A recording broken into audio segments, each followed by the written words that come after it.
करमपुर वेझो जमाल पुलिस थाने जी हद ॻोठ वाहिद बख्श बिजाराणी में मीराणी बिरादरी जी ॿिनि धुरियुनि नियाज़ मीराणी ऐं अब्दुल रशीद मीराणी में हलंदड़ पुराणो तकरार ॿेहड़ भड़की उथियो। जहिड़े में ॿिन्ही धुरियुनि जा 6 ॼणा ज़ख़्मी। जहिड़े दौरान नियाज़ मीराणी धुर जी फायरिंग गोलियूं लॻण सबबि अब्दुल रशीद मीराणी धुर जा 4 ॼणा शदीद ज़ख़्मी थी पिया। ज़ख़्मियुनि खे लाड़कानी अस्पताल रेफर कयो वियो आहे।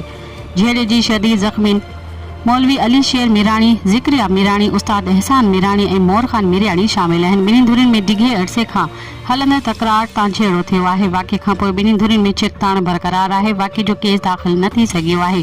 होॾां अब्दुल रशीद मीराणी धुर जे माण्हुनि मोहम्मद ईसा मीराणी, मौलवी अली शेर मीराणी ऐं ॿियनि मीडिया अॻियां दाहींदे चयो आहे त नियाज़ मीराणी धुर जे बदनाम ॾोहारी रहीम बख्श उर्फ़ राणो संदसि जो वॾो पुटु दर्जननि खां वधीक अॻवाउनि ऐं फुरनि जी केसुनि में घुर्बल इख़्तियार अहमद उर्फ़ हाफ़िज़ मीराणी ऐं पुलिस जी वर्दियुनि में कारी रिढियुनि इंस्पेक्टर सनाउल्ला मीराणी, जुमेदार हनीफ़ मीराणी ऐं मुंहिंजा वफ़दारनि मिली करे सरकारी हथियारनि ऐं ॿियनि जदीद हथियारनि सां असांजी औताक ऐं घरनि ते चढ़ाई करे 4 माण्हू सख़्त ज़ख़्मी थिया आहिनि।